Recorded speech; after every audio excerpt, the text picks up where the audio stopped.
everyone. Welcome to the Iowa Files.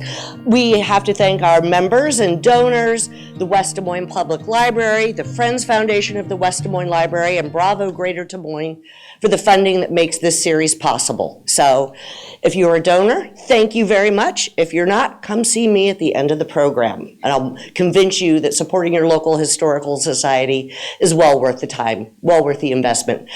Gayla did not want much of an intro, so I think I'm really excited to learn more about Iowa's poor farms. It's a subject that I know nothing about, so I hope you are all as ignorant as I am. You know what I mean. So thank you so much for coming today.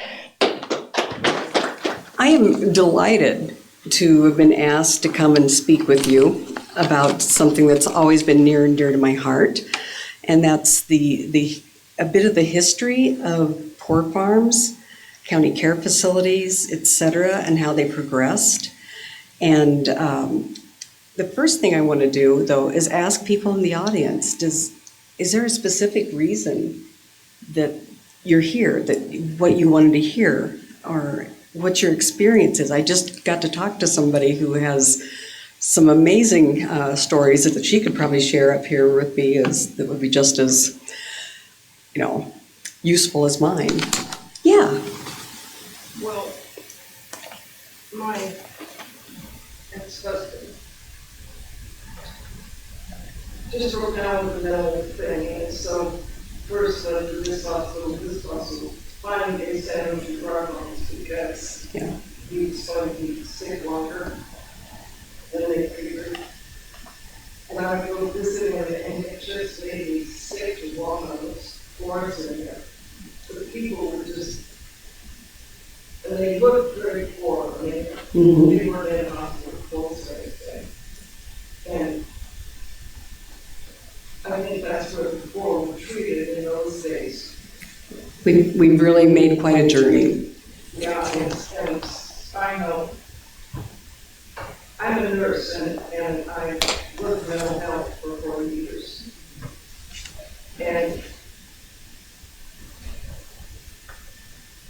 some of these people I found out their stories later, they do something to get arrested, so they have a place to eat. A nice warm and meal.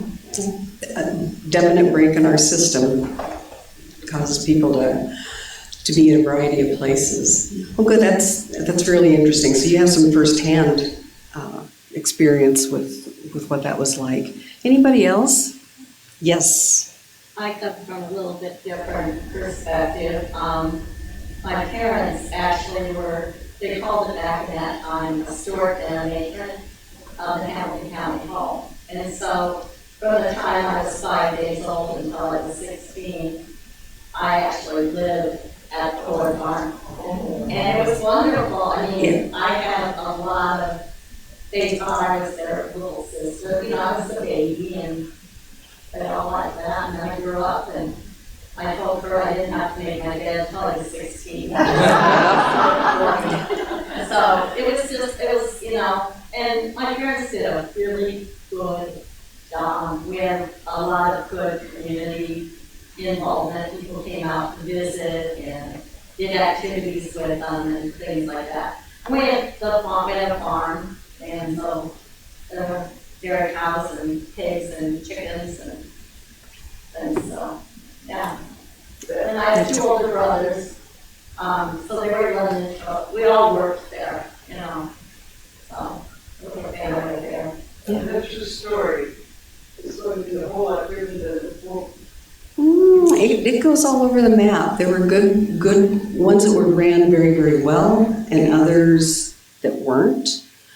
But I can tell you in my history of 30 years working with county care facilities, et cetera, I didn't know anybody who got into the business to be abusive or to wreck somebody's day or to be in control of somebody.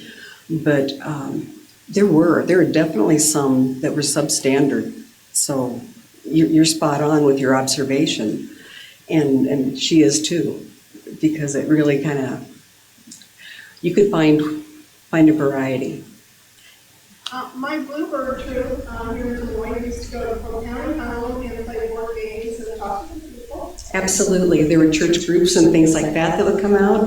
So I'm just interested to see what experiences maybe and kind of, what tweaked your interest here. So with that, I was looking, Gail assured me that this could be a very informal gathering. And so if you have questions, I encourage you to stop me and ask. I went back kind of looking through things for information about pork farms that I might want to share with you, and saw that there had been somebody who did a presentation quite a while back, but it was very academic on pork farms and things like that. My presentation is going to be a little more geared, there's historical data, but also personal experience things that I'm going to throw in. So I'm excited to get started and visiting with you. Now I've got to make sure I've got this going the right way.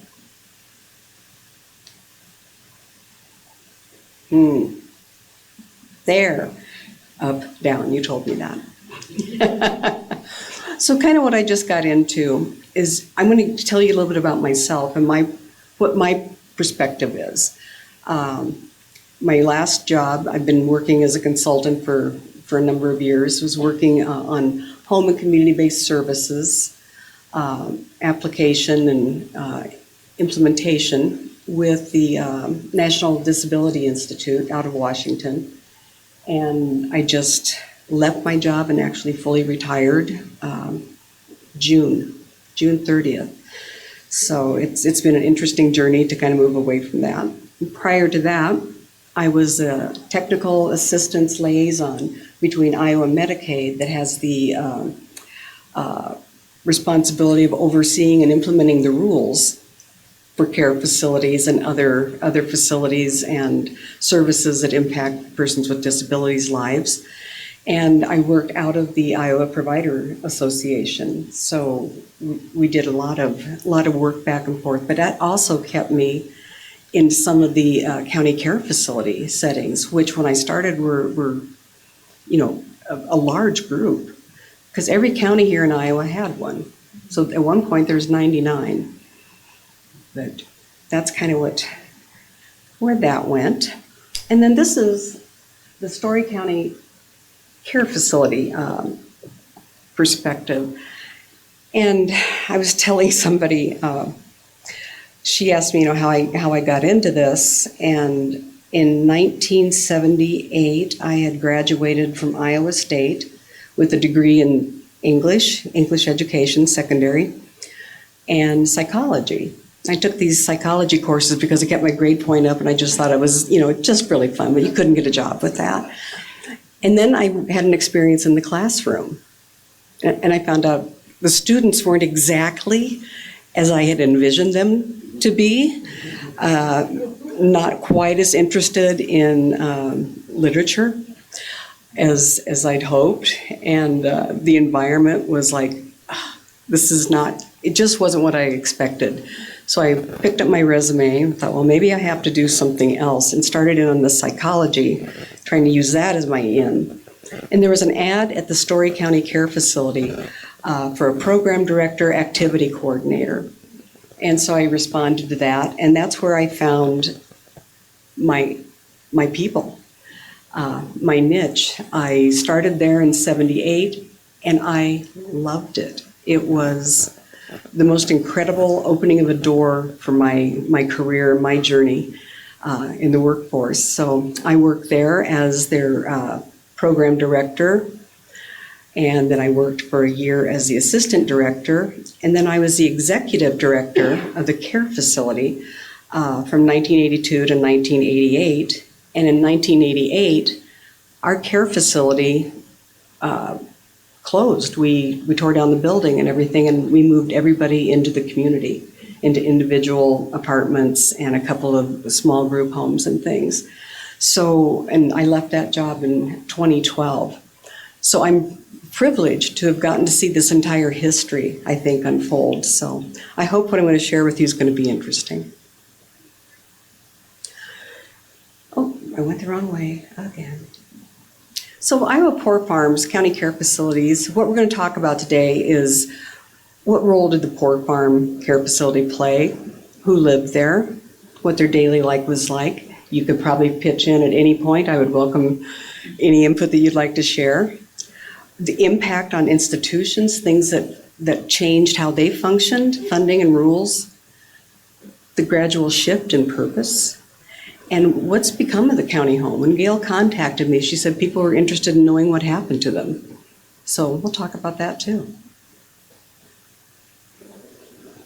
So the history, the basic line of the history is that caring for citizens who were destitute, didn't have a way to take care of themselves for one reason or another, that responsibility fell to local government. It was not mandated that it fell to local government until a little bit later, but each county would have to, they came up with how to fund their setting for persons who were less fortunate, and how much their budget would be, what the requirements were to be there, etc. So they started out that way. And then that was in the 1800s, and they really started to shift during Social Security. But still, the responsibilities fell to local governments, although they were more regulated at that time. So counties have often always been part of that support. So, can I take this out? Okay, cool. Got it. So, social support is not unique to Iowa, and it's been known by many names, and I just listed a few here. But almost every state had a system of taking care of those persons who could not take care of themselves in their communities. And they were largely focused, especially here in Iowa, on their community, their county's citizens. They didn't worry about what was happening in Story County if you were from Boone County, et cetera. It was very insular as far as their responsibilities and who they took. And that also changed over time, where there'd be a variety of counties represented and people came from all over. But this is kind of the history of what they've been known as. And here's a picture of the Bramer County Care Facility and their poorhouse. And back when facilities first started, the majority of them were built as wood structures, smaller structures on some county ground. The counties all had farmland. And so that's where people would set these facilities.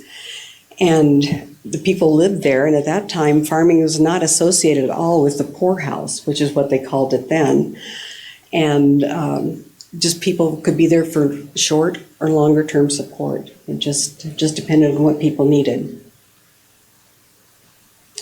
What really started to change things in Iowa, and I alluded to this earlier, was the passage of the Iowa Poor Law, 1842. And that led to a more organized system of county homes and rules around how counties needed to fund them,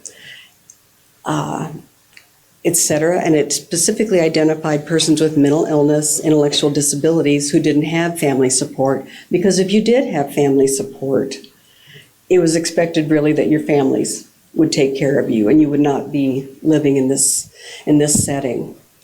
So it was right then, I think, when I look back at all the different legislation and things that started to change for people who had a disability, this to me really is the hallmark, because it was the first time, I think, that we've recognized that persons with disabilities of whatever sort need support and deserve support. So I put the link down there. But this rule covered things like guardians, payment of costs, inventory of people's property, collecting data to a limited extent, court commitments, deaths, all that. This was all covered within that. So it was really very interesting. So, as I said, counties had farmland, and so that's where they built. And the counties themselves were very, very dependent on county citizen input on what should be done, because those citizens worked with the boards of supervisors then at that time to suggest a budget and what the things needed, what it needed to look like and what they were hoping to have. And there came to be somewhat of a competition between counties on what are you going to do for those people? You know, where are you going to be? And a little bit of a competition, but it certainly was not the Taj Mahals that we were talking about. So as I said, many of them started as larger wooden houses, and with wooden houses come more construction breakdown, etc. But the biggest deal was they burned, and that caused a change in thought of where we started to look at brick institutions being built, and also the need became far much larger than what they ever thought it was going to be. So we went there from there to these bigger brick type facilities that you're seeing here. There's still quite a few of these out in our state. This thing that was kind of interesting to me about county care facilities is that they all basically, when they went to brick, looked pretty much the same. And they were built to be kind of a scaled down version of the mental institutions, because that's a picture of Cherokee Mental Health Hospital. And they were built on a Kirkbride construction architecture. And that had very specific things about them. Tall, sitting on preferably on a hill for elevated healing breezes. And that's because the windows at the top, typically, and in care facilities too, were made to be left open if you were treating people who had tuberculosis. So you wanted to be as high as possible to catch a good breeze, good therapeutic breeze. And so most of them are modeled after that, but not as grand as the mental health facilities. So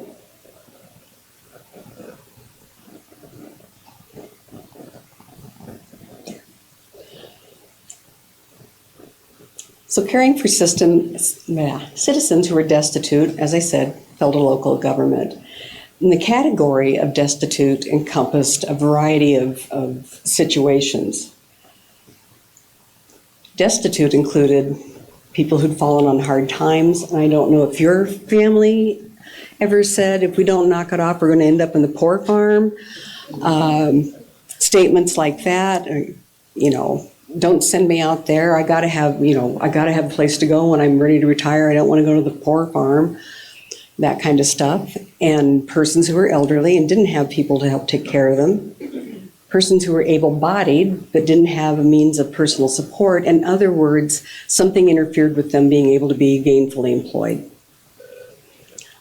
Their physical, developmental, and mentally ill persons served. And widows. So people would come in if they'd been widowed and there's no means of support for them with children. And as attested to here by one of our persons in attendance, children were able to be in those facilities way back. And unwed mothers, it was often a place that people went if you were an unwed mother.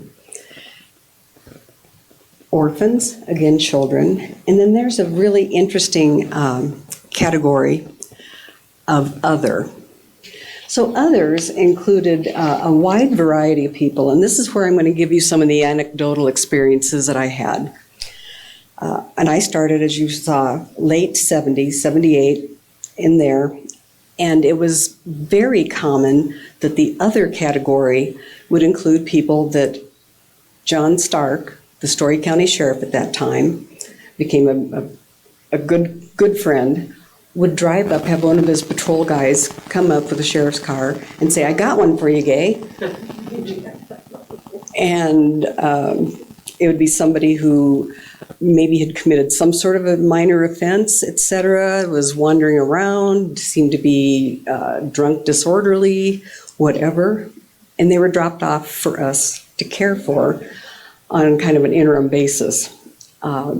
Sometimes the interim turned into full-time basis. But, and at that time, the concept of due process was flexible. We'll say that. So that was really interesting. Quite an eye-opener for me, too, when that happened. So, also, when people came in, it just in general, even back with the people who were considered to be destitute and others, we had these giant ledger books. I don't know if you've ever seen any of these. Historical societies often have some. The county auditor's office often has some. And but we would record the data that they wanted to be collected was condition upon admission, and it'd say something like insane, pregnant, poor, et cetera, and their names would be written and entered in, and everybody in the county knew who those people were, because privacy around like HIPAA laws, et cetera, did not exist then. And so there'd be, at one time, those persons' names published in the paper. So there was no,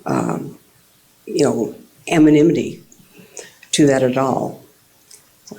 I thought that was very interesting, but the notes of the ledger were public knowledge. So who lived there at the care facility? And what's your name? Marianne.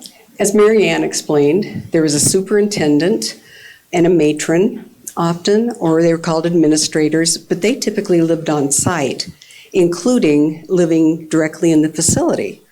And that was expected. The job was absolutely 24/7, and the people's families incorporated in with the family unit that the care facilities provided. Almost everybody in the family worked in the facility in some way or another, et cetera. So they employed family members, and it was often passed from one parent to their son's daughters. I personally knew in Plymouth County a family that had to have 3 generations of the same family leadership in those settings. So it was very much a kind of a homespun thing. And at this time, these people were responsible for implementing the rules for residents. And it wasn't until into the 80s, 70s, 80s, where there really became formalized rules that were taken care of by the state, et cetera.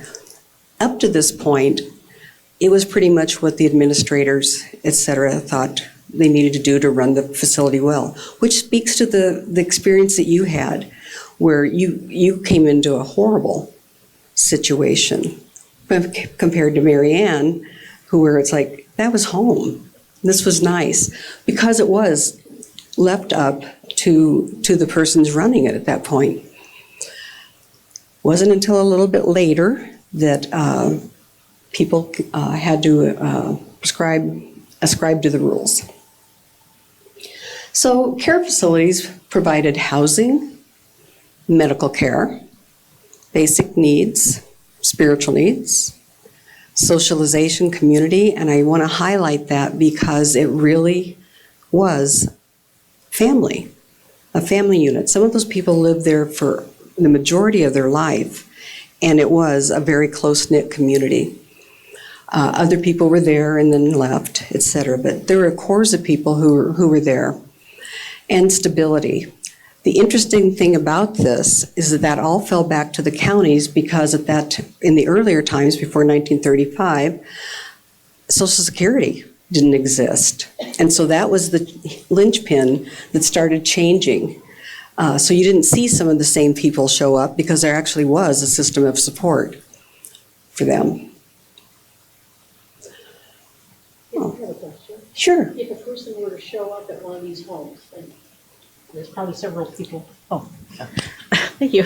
If a person were to show up at one of these homes and the home was full, so then would that person then be told, oh, we're going to take you over to this other county, or? That didn't happen until quite a lot later, when there were more social services rules, et cetera, on how you make referrals, et cetera. those persons, I suppose there's always the county general relief department, and they were mostly the referral source for county care facilities in the day. I would imagine that what would have happened is that they would have tried to make the best with a family or something until something else could come up. But families could come, and they did, and say, my daughter needs help, do you have a spot? And that could be honored then. And again, that's prior to when some of the more restrictive rules came about. Okay. Self-sustainability. One of the things that I thought was super cool about the care facility is that essentially it was self-sufficient. We had, where I was in Story County, 330 acres of the most lovely, tillable, farmable land. And we had a shared agreement for the farming where we shared costs and we shared expenses. And that was terrifying to me because I grew up in town. I asked them, so when you do the beans here, do you take them to the cannery in Ackley or Grimes? And it's like, okay, and so they stepped up the outside involvement to help make sure that that was managed, because obviously that was not my strong suit. But before I came, and Marianne said that this was still the case when she was there, animals, farm animals, crops, etc., were all processed there. I remember when I first started, people still did canning and some freezing of the vegetables out of the gardens. And they, produced their own meat, and the labor was supplied by persons who lived in the facility. That sort of started to change a bit because there were rules that came about that said that people had to be paid a wage. And so when that came about, you didn't see as many people working in the crops and livestock. When they were using those folks primarily for that, there was a lot of complaint from the farmers who were managing it that they weren't the best help, and it was very difficult to supervise. So that was like, okay, we're not going to have them do that unless they're particularly skilled at it, and then they'd be employed in that. But largely, when people came into the facility, they were offered a job of kitchen help, janitorial, laundry, etc. And they were paid a commensurate wage with what the standard production would have looked like. So everybody who came in, it was assumed that you would work. And that was the assumption when I was there, too. It wasn't that you're coming in to just be, taken care of, etc. You need to do something. And I think, honestly, I continued my education in the disability field, and I have a degree in master's in psychiatric rehabilitation. And they will tell you that the number one thing that people need in order to stabilize, maintain, and keep good mental health is a job, because you're identified by what you do. I can say, hi, Marianne, what do you do? And if you didn't have a job or didn't have something to pull on in the past, you were essentially a resident, a person who needed to be taken care of. So kind of a fun story that I have is we had a gal, her name was Margene, and she worked in the laundry. And Margene she was very developmentally disabled. And she could fold approximately 10 towels a day, but she never missed a day at work. It was critical in her mind that she get there, and staff would help support her getting those out, and she got, a wage so that she could go, into town, et cetera, and or use the canteen. And when Margene passed away, her family asked if it would be okay with us if they stated in her obituary that she was employed by the Story County Care Facility, because that was her identity. And so I think that just kind of speaks to what that was like, and the important role that these places played for people to maintain, gain, stabilize mental health, and find a purpose.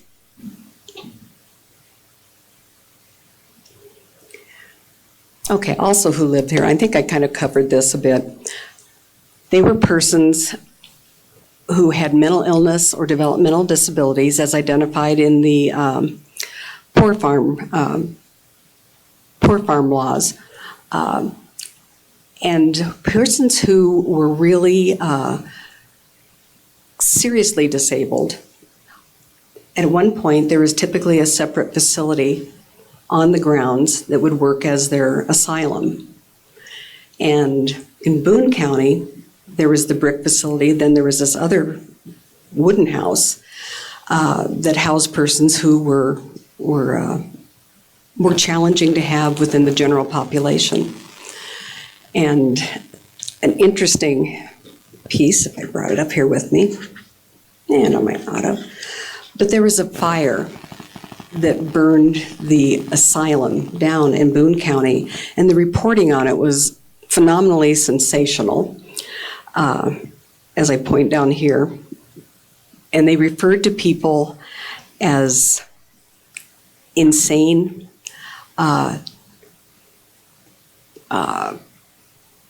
poor, unfortunates, etc. in the description in the newspaper. And it really kind of spoke to how people were regarded that had serious disability issues to contend with. It's like these poor unfortunates were burned to death. I mean, I urge you, if you want to take a look at that article, because the reporting is beyond the tabloid reporting on sensationalism. It was just crazy. I'm just curious, Iowa at one time had 4 state mental health hospitals: Cherokee, Clarinda, Mount Pleasant, and Independence. Now we just have Independence and Cherokee. And you talk about, you're referencing this asylum that burned down and so forth. Did Iowa at that time have those parallel state institutions? No, it was right. It was before they really came and were able to serve that function. Okay. So this was prior. It's like, this is 1894, and I think I have somewhere in my presentation of when the state institution started. Yeah. There, I have it. So it was in, ta-da! But they're actually prior to the date that you're looking at, 1894, the burning down did come well before that, except for Cherokee. It did. It did. So they must have had a parallel existence, an overlap at one point. But my experience with persons who had more significant needs for assistance often went to Glenwood and Woodward, and then the Cherokee Mental Health Institutes. And the thing that was so nice about that is when those came on board, you could confer. You could actually have a collaborative approach. During my time, I could call up if somebody was really having a difficult time and ask the staff at Cherokee, could I send you Jim? Here's what's going on with him. We are not sure how to intervene. And it was at the same time that psychiatric medications were coming about, and they would work with the person, adjust their medications, help them get stabilized, and then have them come home. Same way worked with Woodward for us. We could send people back for a brief time, and they'd come back, and we worked back and forth. What changed that was managed care. That then it became starting to run things as a hospital or that type, where you could go just quickly, and then you had only so much time before you'd be discharged.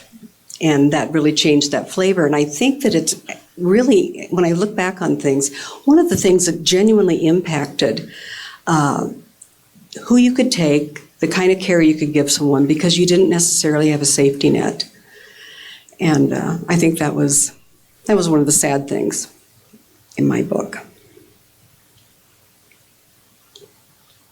And I think I talked about this a little earlier. My folks always said, we don't want to end up at the poor farm. We can't afford that. And there were families that did not want to admit that they had a family member there.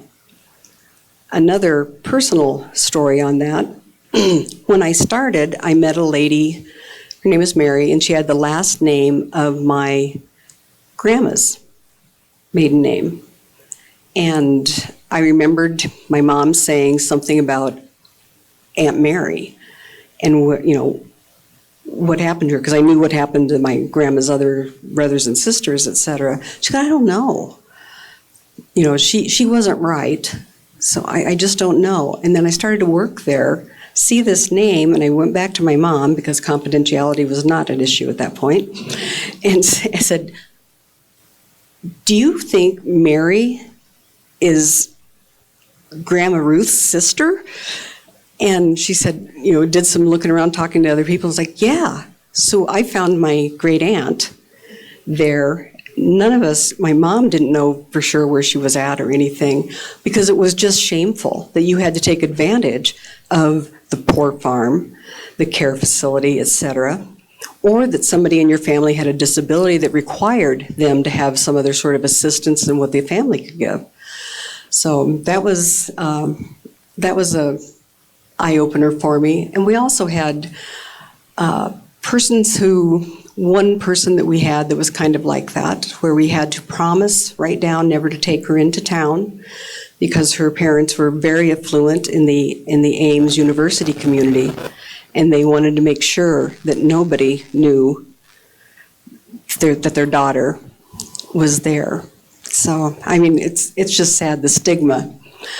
And care facilities, poor farms were received as people who would be receiving substandard care. And then there was always the thing, most of those facilities had a horseshoe driveway. And we'd say, you come in the front, and then you go out the back, which is where the cemetery was located, on the property grounds. So you check in, but you can never leave. It was a true Hotel California. Question. Yeah. Well, were there people that said that they wanted to leave, and if they wanted to, were they allowed to, or did you keep them hostage? It depended. At the time that I was there, things started to change, and then you had to honor due process. So if a person had a court commitment, they had to stay. If they didn't, they could leave of their own free will anytime. So that was... Did you have people do that? Some. Most people, it really did become home, and they didn't really want to leave. There were people for sure who didn't feel comfortable and wanted out as soon as they could. So it kind of went the gamut. But I'll follow up a little bit on that, and so because the question you asked impacted how facilities have changed, what's really happened in care facilities. So here we are. We're back full circle at the Poor Farm in their cemetery. And Story County had a cemetery like that. And remember the big ledger book that I mentioned? Condition upon admission, insane. Most of them said condition upon discharge, dead. Way to cut to the chase. And so many of the stones that we had at our cemetery, some were simply not marked with anything. They were just a small, concrete homemade dot. And then there were a lot of them that had numbers, and we discovered that those numbers matched the ledger. So then you knew who was there. And so we did some work to try to reconstruct who was actually located there. And some people had, normal stones, etc. Some of the things they didn't tell me when I took the job at the care facility is I'm in charge of the cemetery. You want to talk about a resume builder? The cemetery manager is right up there. I got a call one day. How I found out I was part of the cemetery program. I got a call from General Relief, and they said, I have a family member here whose father died, and he needs to be buried in the cemetery there. And it's like, okay, good. And then it was made clear to me that I needed to arrange that. And so remember, I was an English major. And so I'm thinking somebody's going to come out and dig the grave, and it's going to be a couple of guys. It's going to be misty, and they'll be there with shovels. It'll be very solemn. It was Secondary Roads that came out with a backhoe thing, and very unceremonious. And the problem was, because of the records that we had, it wasn't always clear which direction a person had been buried. So that was a challenge for sure. There was a lot of going down only so far and saying, nope, got to go somewhere else over there. But I think that's the case at a lot of them. When I left the care facility, when we closed, we deeded it back over to the Milford County Township. I'm sure they loved that. But it was their potato then. But people are still buried there. I find that really interesting. I mean, it was a quaint, lovely little cemetery, but I didn't realize it would still be in use, but as of at least a year ago.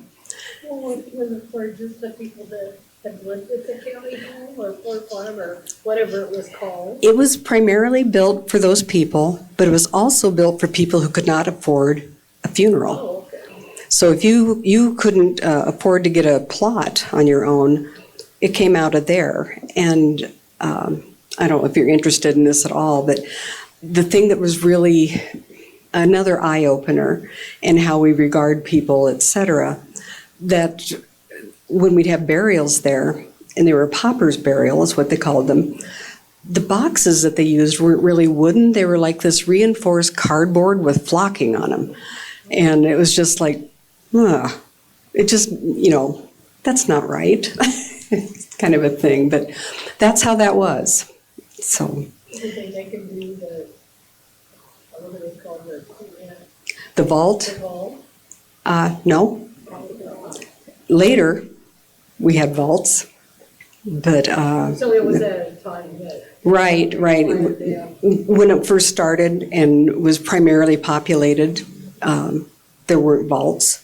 But going forward, like in my time, yes, we had to have a vault. So, yeah, just really interesting. I think you could do a whole series on those cemeteries and what they were like. Is there a list that shows that? Because we didn't have one. You didn't? Oh, that's interesting. Not that I know. I came across when I was looking for dates and numbers and things for this, some history of pauper cemeteries online. So I wonder if that's where you could research some of that. Yeah. Supposedly there was a spot way out in the fields, but nothing was out there that, we ever saw. So. Mm-hmm. And I was 16 when my parents retired, so, Right. Yeah. You weren't interested in going out and hanging out in the cemetery. Well, I can tell you that the Boone County Historical Society, I used to be the president of that organization for, about 10 years. And there was a resurging interest in Boone County's Pork Farm Cemetery, and a group of people who were working really hard to try to see, who was there, what were the circumstances that caused their death, and, how did they end up there. So I think that there's a resurgence of interest out there. So it's really interesting. So when did things start to change? As I alluded, Social Security shifted who had to live there, because now there were ways, if you were simply destitute, that you might have some support of some sort instead of it coming directly from the county.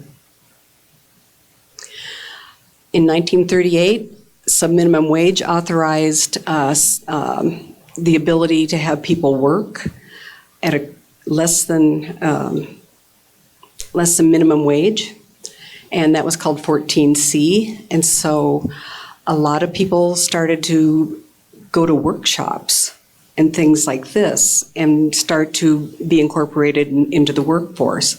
Now I'll tell you, some of the work that I've just recently done is around Iowa's 14C rules, because most states don't have that anymore. They were told to, supposedly sunset. but there were still programs operating under a 14C. And so this organization that I work for, ICE, is the Iowa Coalition for Integration and Employment, we worked to get those people transitioned into community employment, real employment that wasn't protected, segregated, et cetera. So there's still some of that. But that started to change things. And in 1963, the Mental Retardation Facilities and Community Mental Health Centers Construction Act, better known as the Community Mental Health Act, CMHA, was enacted. And that was a big step. Kennedy said, we don't want people in these institutions. People can be taken care of by their communities, et cetera. I mean, it laid the foundation for some wonderful forward thinking that was on the cusp. I wonder to what extent John F. Kennedy had a sister who had intellectual disabilities. That's- and was very quiet about it, and I wonder if it's, okay, so you got there. That's exactly right. Kennedy spearheaded the effort to close those.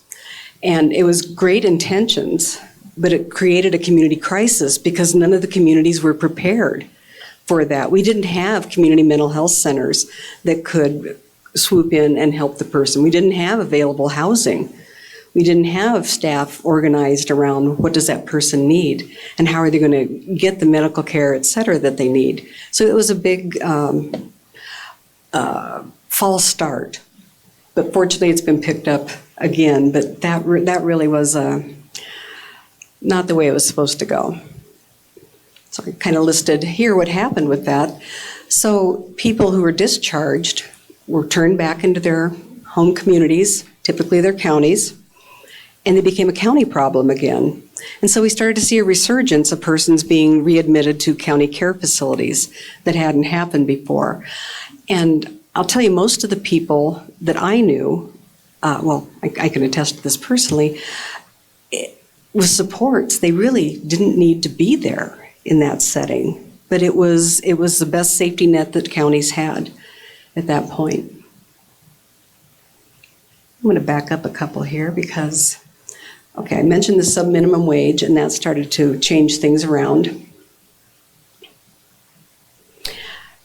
So I talked about the Rehabilitation Act and civil rights with disabilities, they were added later.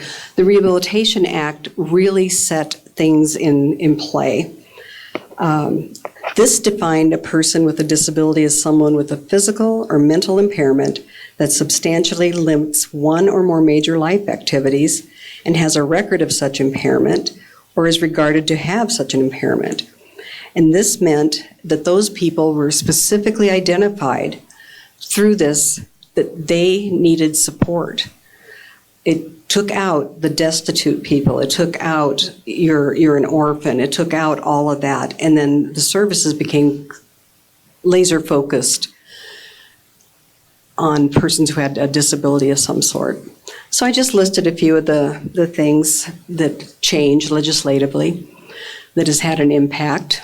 And probably one of the biggest ones would be in 1983, the Home and Community-Based Services. It was a 1915C waiver, meaning that how the rules and things applied to people who had disabilities and their living circumstances could be changed and dealt with in a different way through this waiver. It was a do your own thing, but there were a lot of rules with it. But it took people out of facilities. So the county care facilities started being regulated by the state, Chapter 57. So this speaks to, the bad actors that had been there in some of the facilities, because it called for trained personnel.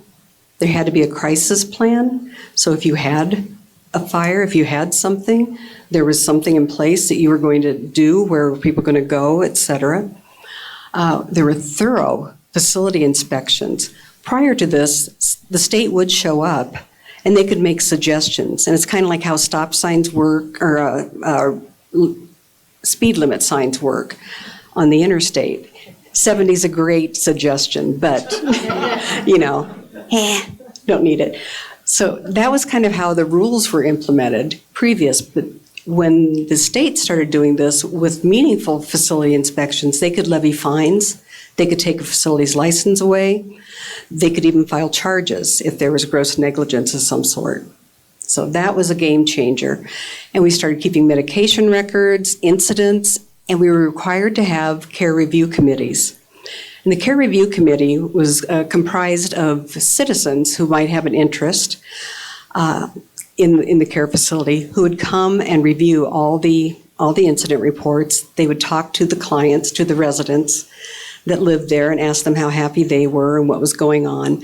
And it was the kind of the outside look to get an unvarnished opinion from folks on how things were actually going. About what year did these changes happen?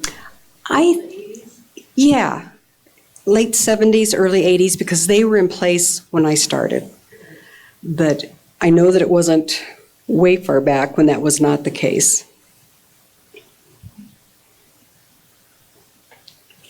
Another big change that happened was we began to have much better luck with pharmaceuticals, medications that could treat mental illness, that could treat epilepsy. There were a number of people that were there when I worked there.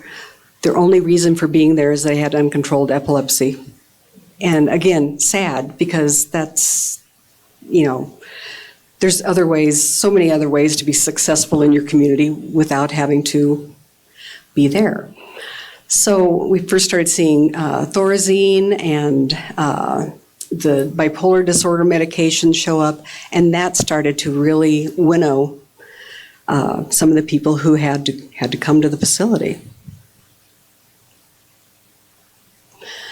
But the biggest driver to this was that in order to get Social Security in 1935 and going forward, you could not be a person living in any kind of a facility. So if you were in jail, you don't get Social Security. If you were at the care facility, you didn't get Social Security because that's a public facility, an institution. And so people started this big shift. That was the way it was when I was there too, but there were many, I'd call them loopholes that people use to kind of get around the stiff implementation of that law. But the big shift started in the 80s because the counties realized if they had Social Security, if they had some of these other supports, the county wouldn't have to pay for medical care. Huge expense. My medical budget was, and it was just huge because the county paid direct self-insuring of those people that went. And once the light went on for counties, they said, we need to get out of this business. We can't be doing facilities. And so I've heard people say, and when Gail talked to me, like, what happened to the care facilities? Where did they go? Well, they really didn't go anywhere. They privatized.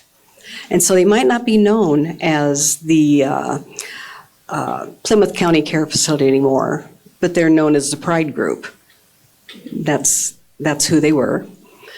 And then further along, in 1983, HCBS, the waiver I mentioned, really started to crack down on, we're not going to give any funding of any sort, federal and states won't be able to either easily, if you look in any way, shape, or form like an institution. Even if you're not, if you get that institutional appearance, you're going against the integration concept of people being truly part of their community, being members, etc. So that really was the biggest game changer, I think, for people starting to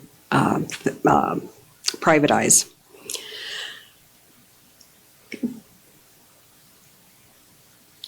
Mentioned this, there was also a great deal of pressure from advocacy groups. Olmsted, which was a federal case where a person was wrongfully kept in a mental health institution, although there was no reason for her to be there. Things like this. And there were groups like the NAMI, National Association for Mental Illness, ARC, Association of Retarded Citizens. Those people started to coalesce at a ground level and really put some heavy-duty pressure on folks.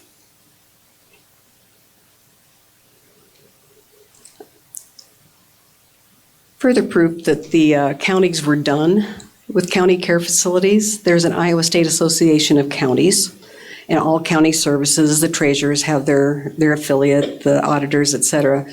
They took out care facilities in 1999. So it was another, the ship has sailed.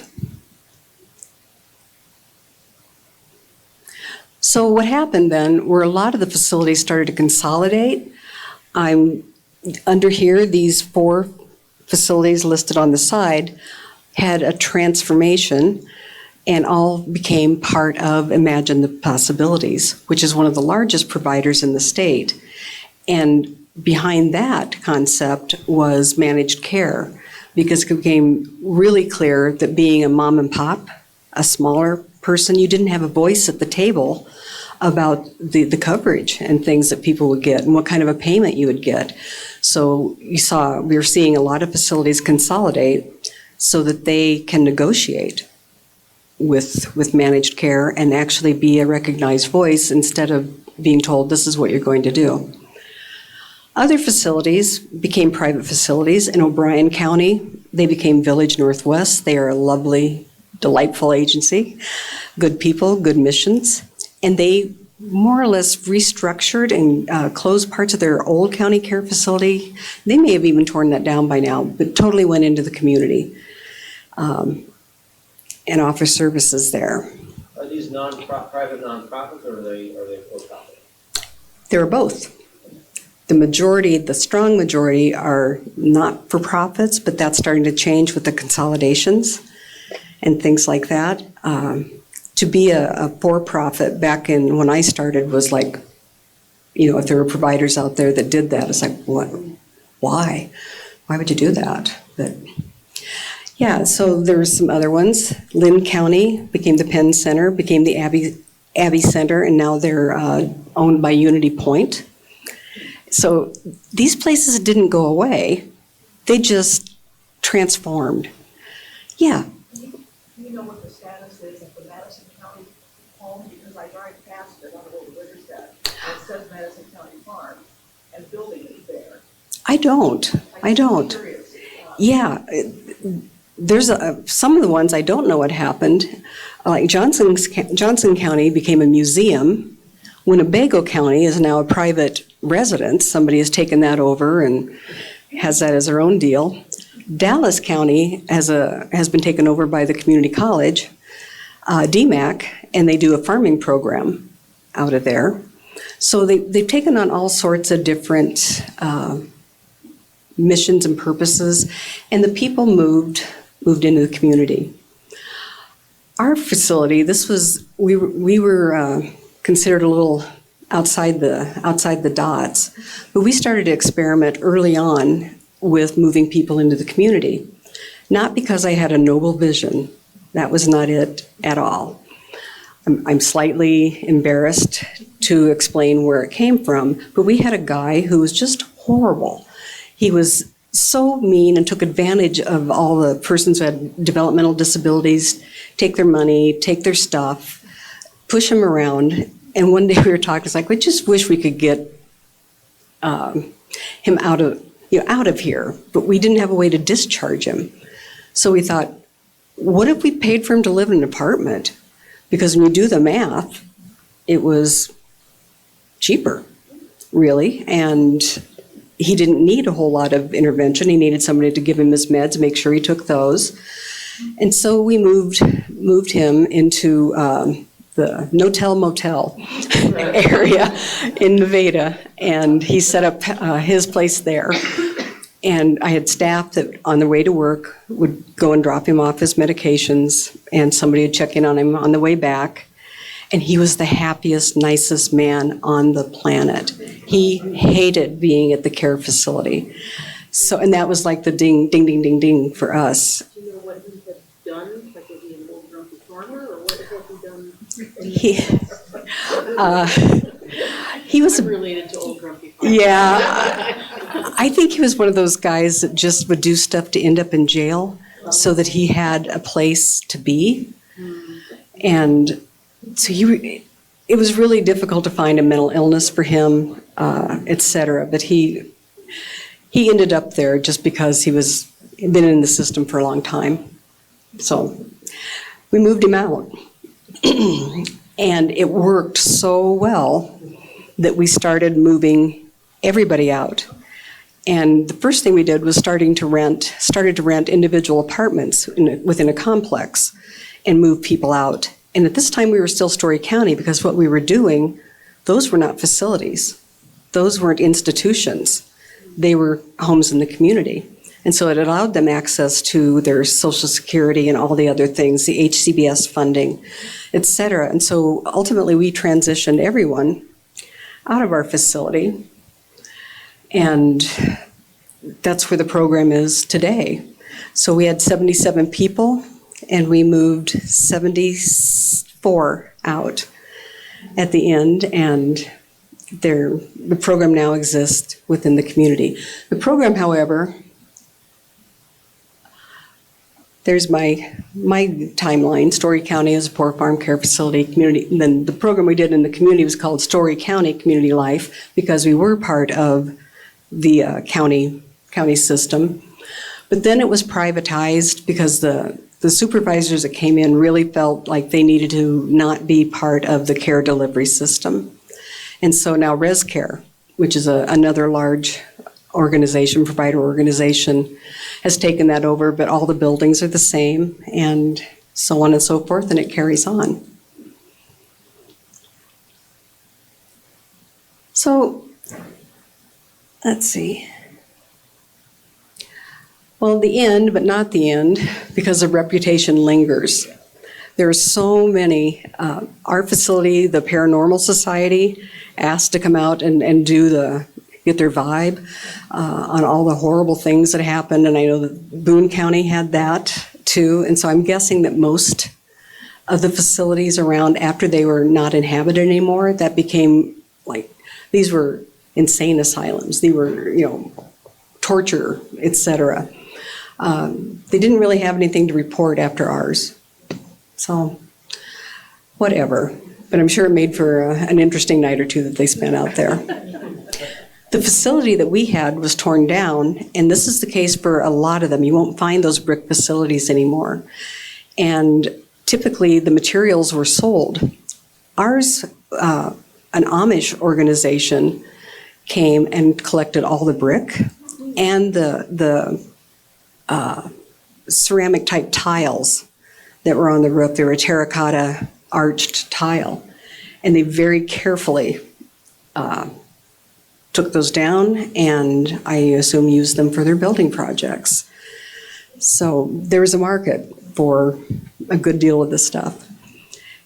And in most cases, the farmland has been turned back. The majority of the farmland has been turned back, gotten sold, et cetera. And in fact, that's how Story County financed the move into the community to build a couple of group homes, et cetera, is that they sold the farmable land and just kept a little area where a couple of barns where the secondary roads keeps off-season mowers and grave digging devices out there. So that's kind of what happened. But that's what I can tell you about the development, the trajectory of care facilities. So does anybody have any questions? I realize I'm a minute or two over. Why do we have homeless people then? Why aren't they being put in the apartments by the county? Good question. Money. And then how do you regulate that? A lot of people don't want to be in those types of controlled settings, because basically because of some of the things that you see that cause persons to be homeless, drug use, etc., is difficult to manage. But just my 2 cents, in looking at where we're going right now with how our support systems are being challenged with funding from the government and different views and so on, I've seen everything go around on a merry-go-round. here. And I just can't help but think with more supports and community not being able to take care of their own, we may see a resurgence in things like this. They won't look like large institutions because I just don't see anybody getting on that. But I think an organized structure like the care facilities, county homes, I would not be at all surprised to start to see that. That's just my ESP. Back in the day, I just missed the play-by-play with Social Security. I don't know if you could go back 2 or 3 slides there. So anyway, Social Security changed how they were reimbursing or paying people directly. I didn't quite catch all Okay. that, and that had a role to play in that. Sure. And let's see, back. Yeah, there you go. Somewhere in there. I think maybe the next one. Yeah, there you go. So persons could get Social Security prior to that time they weren't eligible, or what's the? Well, before 1935, before Social Security came out, it just didn't exist. When it did, there were clauses that took care of people, provided a way to support people who were indigent, who had other disabilities, and would pay for that. And we would get paid at the county home. We would collect the person's state supplemental assistance, which was given to persons who had disabilities and other things like that. And I don't know, I wasn't the treasurer or the auditor. I don't know how that worked, but that's how everybody did it. You were like a representative payee, essentially. Yeah, in a way, yes. That might be a good analogy there. And then that changed even further with them saying you simply can't give this, be in an institution and collect this money. Okay. Because the argument was, at that point, that was federal money. And so the federal government was not going to pay for somebody in a institution, because the institution is typically belonged by the state or something. And so that became their problem. So the push with like HCBS really moved people to don't look like a facility, don't look like an institution. And then those dollars that were available to pay providers came out of that. There's matching dollars put in by the states that pays providers for doing their services. And now they're run through managed care. But that's kind of how that turned back in. Social Security can pay then through this a nonprofit, if you will, managed care, but not directly to a state institution. Is that right? Kinda. You don't have to get into the weeds. Okay, I'm just curious. Well, I can talk to you about it a little bit after this if you want. But you're on the right track. And it became who's responsible for funding. If you're in a county institution, then you should be the counties, and so on. And so now the funding that goes through managed care comes down from the feds and is matched by the state. And the state negotiates the contract with the managed care organizations on what their budget is. And the managed care organizations then work out a fee schedule with the state on how much would I get paid per diem as a provider if I have somebody who requires this level of care, and so on. And so it's staggered that way. Like the Medicaid prioritization. Totally, yeah. Anything else? I think we've had people that maybe came from another county. And so I vaguely remember hearing this, that those other counties then would have to pay. Exactly, yeah. So, That became when social services, when the General Relief Department began to morph into something more than just, there's a staff person there who's going to try to help somebody who's in trouble find a spot, into a more organized association with social workers, care provider coordinators, et cetera. And so they would make those referrals for somebody maybe from another county that, needed a place to be. When we were closing our care facility, that process took about 2 years. I had a gentleman who did not do well with the idea of moving into the community. And so we did a transfer, and he went to live at the Boone County Care Facility. for quite a while. And then the Boone County Care Facility moved into the community, and he had to move in anyway. But it wasn't easy for some of the clients. They were the first people I picked to move out into the community, other than the nasty man. I picked the people who were the most successful residents. That this lady, all up and going, would manage, come to get her meds, and she, totally with it. Fell apart in the community setting because it just totally moved her jam. And so that wasn't a good predictor of how you are in one setting, doesn't necessarily predict how successful you're going to be in another. And so we found that some of the people that we thought would be a slam dunk were not. But pretty much everybody made it and still makes it. So, and that's our system today. On that note, I'm going to pause just so we can stop the live stream. David gets very cranky with me when we go too late. Sorry, David. The way that this ties into West Des Moines history is James Jordan was on a Polk County supervisor when the first pork farm in Polk County was started. And I was just looking online. It was in Saylor Township on Northeast 14th. Apparently the sheriff's office is there now. So there's an article in the Des Moines Register archives about it. So if you want to find out more about Polk County pork farms, and I just thought it was very interesting because Polk County supervisors just last week, 2 weeks ago, voted to commit $1 million to feeding people with the SNAP benefits Yes, shutting down and thank all of God. that.